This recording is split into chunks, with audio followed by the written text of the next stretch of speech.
Жазғы күн тоқырауына сәйкес келген салтанатты шарада елорда тұрғындары мен қонақтары башқұрт халқының мәдениетімен, салт дәстүрмен жақынырақ танысуға мүмкіндік алды. Ақбозат башқұрт мәдени орталығы Астанада ертеден қалған йын мерекесін ұйымдастырды. Көне мейрам барлық ру өкілдерінің басын қосуды көздейді. Мұндай кездесулер тайпаларды біріктіріп, туыстықты нығайтқан. Елордаға жиналған қонақтар жәрмеңкеде ұлттық әшекейлер сатып алып, сурет салудан және көркем суреттен шеберлік сабағына қатысты. Балалар мен ересектер ойындарда сайысқа түсіп, қолының ептілігі мен білектің күшін сынап көрді. Қонақтарға сондай-ақ аш шай, тәтті башқұрт бауырсағы таратылды.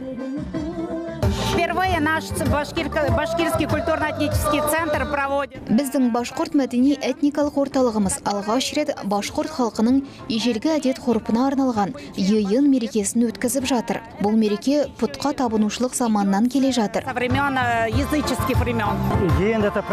Йын барлық ру өкілдері жиналатын мереке. Ертеде олар осылай жиналып, бас қосу өткізетін. Олар қайда түнейміз, қайда қыстаймыз, кім-кімге көмек қолын созу керек деген секілді проблемаларды талқылаған. Бұл өте көне әдет ғұрып. Старинный древний обычай.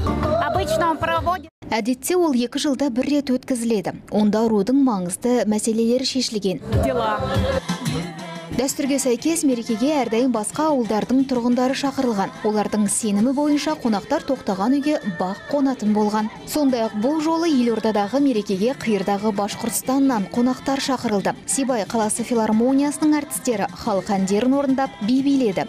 Бұл халықтың ұлттық киімінің асқан әдемілігін айтпай кетуге болмас. Әрбір сәнді әшекей моншақпен безендіріліп, тиындармен қапталған.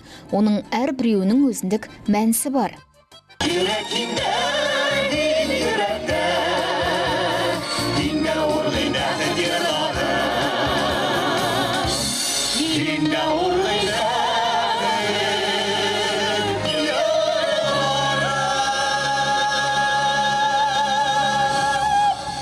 Раньше говорили, что башкирскую девушку сначала слышно.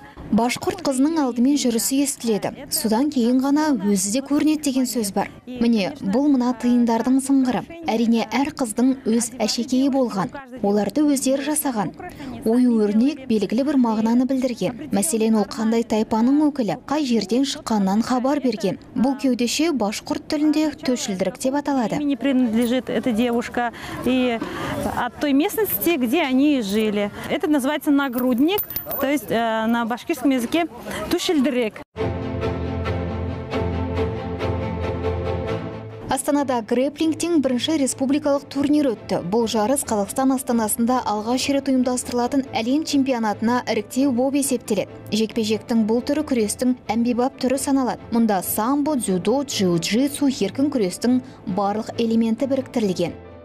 В прошлом году на Всемирном конгрессе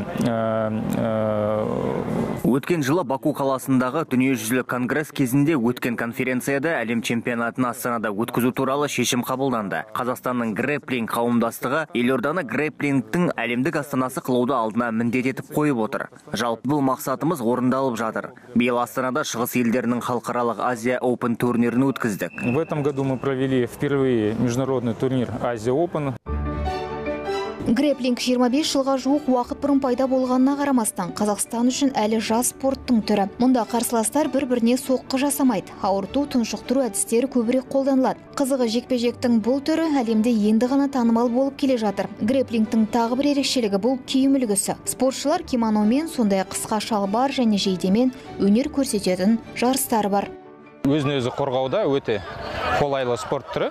Өзінен ауыр адамдарды және өзінен күші көп адамдарды, мысалы техниканың күшімен жеңуге болады. Сол үшін бұл спортқа жасқа және қыз бала болсын өзін-өзі қорғауға қатысуға бәріне кеңес беретін еді. Меңгеру ондай қиын емес. Базасы болса әрине жақсы, бірақ өзінің де базасын сразу грэплинг база есебінде қазір қолдануға болады. Астанада қыркүйекте өткізілетін әлем чемпионатында дүние жүзінің 40 елінің спортшылары бас қосады деп жоспарлануда. 1000-нан астам балуан кім мықтыны анықтайды.